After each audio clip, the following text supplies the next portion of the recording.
बताइए, पति के जिंदा रहते हुए भी दूसरे का आस है, तो हम क्यों उसके लिए वट सावित्री या कुछ भी पूजा करें। इसलिए हम गुस्सा में कोई पूजा पाठ नहीं करते हैं, करवा चौथ या वट सावित्री नहीं करते।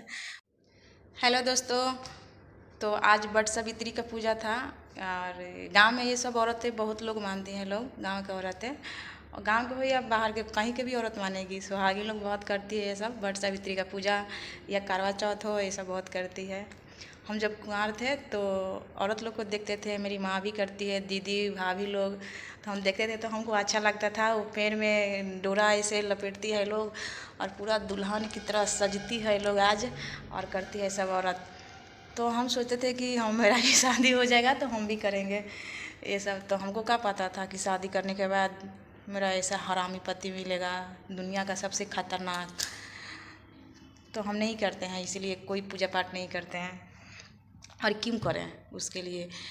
जो पति जिंदा है, जिंदा रहते हुए भी उसका पत्नी आज बाहर दिन भर काम पे रहती है, अपने बच्चा को अपने से दूर रह कर रहती है, दीदी के घर रह कर के बच्चा को, तो हम इधर काम पे आते हैं, उसके लिए क्या करें हम। और कोई भी औरत को करने का मन नहीं करेगा, वो पति के लिए दुआ मांगने का मन नहीं करेगा। कोई भी औरत का, चाहे दुनिया का जितना भी अच्छी औरत हो, कोई भी नहीं कर सकती है ये सब ऐसा पति के लिए कुछ भी। तो इसलिए हम नहीं करते हैं अब, पर कभी भी नहीं किए हैं, क्योंकि जब से मेरा शादी हुआ है तब से वो हमको टॉर्चर ही किया है, मारता है, गाली देता है, यही सब ना, खर्चा वर्चा कुछ नहीं देता था। ये नहीं कि अब मतलब इतना दिन हो गया तो खर्चा नहीं देता है, नया नया में भी शादी हुआ था तो कुछ खर्चा नहीं देता था, मेरी दीदी ही देती थी जो भी लगता था। हम मायके जाते थे तो कपड़ा वगैरह देना, कुछ लेकर जाना, मतलब मायके औरत लोग जाती है लोग तो नया नया कपड़ा लेकर जाती है सब ना, चाहे मम्मी के लिए, अपने लिए, चाहे कुछ सामान मिठाई वगैरह पैसा कौड़ी कुछ भी लेकर जाती है लोग मायके में। तो सब कुछ मेरी दीदी ही देती थी, बड़ी दीदी, मेरी जो जेठानी हम बोलते हैं, जिनके घर हम खाना बनाते हैं, जाकर ब्लॉग डालते हैं रोज़, उन्हीं के घर का। तो आप लोग सोचते होंगे कि मैं अपने घर का ब्लॉग डालती हूँ, नहीं, वो मैं दीदी घर जाकर ब्लॉग बनाती हूँ, ये उसी घर खाना खाती हूँ, वहाँ से खा करके फिर यहाँ हम काम पे आते हैं। अपने घर तो नहीं बनाते हैं, मेरे जो सास के घर है, मेरा तो गैस कम से कम 1 महीना हो गया ख़त्म हुआ, तो वहाँ पे भी नहीं बनाते हैं, वही लोग मना कर दिए हैं लोग, डबल खर्चा होता है। मैं वहाँ भी कैसे नहीं कर पाती, एडजस्ट नहीं कर पाती। अब काम यहाँ करते हैं तो 2-3 हज़ार का महीना मिलता है, तो उसमें मैं क्या क्या कर पाऊँगी। और ऐसे भी मेरा बेटी का पढ़ने लायक हो गई थी तो भैया एडमिशन कराए, तो हम गए अपने पति के पास कि 3,000 रुपये लग रहा था एडमिशन के लिए, तो वो लोग नहीं बोले कि जाकर मांगो पैसा, दीदी नहीं बोली, बोली कि मत बोलना। फिर भी हम बोले कि बोलते हैं, मान लीजिए कि कोई भी पिता होगा तो अपना बच्चा को पढ़ाने के लिए कुछ तो करेगा ना, पैसा देगा ना, पत्नी को दे या ना दे, बच्चा को तो देना चाहिए ना। तो यही सोचकर हम गए कि जब देखते हैं भला देता है कि नहीं। हम जाकर बोले कि 3,000 रुपया लग रहा है एडमिशन के लिए, दीजिए, तो हमको गाली देकर भगा दिया। हमको बहुत सारा गंदा गंदा गाली दिया और बहुत सारा बात बोला, हम चले आए। तो यही लोग 3,000 रुपया लोग लगा कर एडमिशन कराए, मेरे दीदी भैया, मेरे मतलब भसुर को भैया बोलते हैं, जेठानी जी को दीदी बोलते हैं।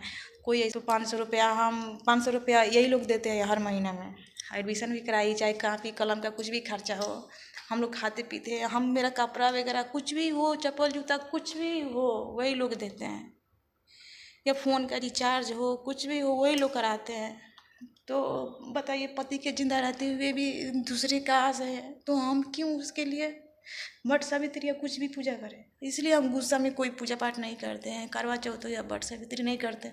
पर दूसरे पत्नी को करते हुए हम देखते हैं ना, तो हमको यहाँ बहुत बुझाता है कि, और ये नहीं कि हम पूजा पाठ नहीं किए हैं। और सब पहले मैं बृहस्पति भगवान की पूजा, बजरंग बली के सब पूजा करती थी मैं, लेकिन ऐसा हालत हुआ कि सब छोड़ दिया, हम गुस्सा में सब छोड़ दिए, नहीं करते हैं अब। तो उस पति के लिए हम क्यों करें, ना बच्चा को देख रहा है ना पत्नी को देख रहा है, तो इसलिए हम कोई पूजा पाठ वट सावित्री करवा चौथ कुछ नहीं करते हैं। नफरत हो गया है पूजा से हमको, हमको आज तक कुछ मिला ही नहीं है, चाहे इंसान हो कोई या कोई सामान हो। हम मार्केट में कुछ भी जाते हैं ना, कभी कुछ भी अच्छा चीज़ कुछ पसंद आ जाता है, हाथ में उठाकर नीचे रख देते हैं, क्योंकि उतना मेरा हैसियत अभी नहीं ना हुआ है कुछ खरीद पाएंगे। जिस औरत का 2-3 हज़ार का महीना मिल रहा है, वो क्या अच्छा खरीद सकती है, कुछ भी चीज़ कुछ भी खरीदेगी। जब कुंवार थे तो बहुत पूजा पाठ करते थे, बहुत किए भी है, उसका फल आज मिला है हमको। एक शराबी पति मिला है, गाली देने वाला, टॉर्चर करने वाला। भोलेनाथ से हमको यही प्रार्थना है कि बस मेरी ये एक बेटी दी है, उसको सही सलामत रखे, और हर दुख दर्द से उसको दूर रखे। आज का ब्लॉग मेरा, आज का वीडियो मेरा यही है। आप लोग को मजाक लगता होगा, लेकिन हम ऐसा मजाक वजाक नहीं करते हैं। मेरा ये रियल लाइफ का कहानी है, हम रियल बात बोलते हैं।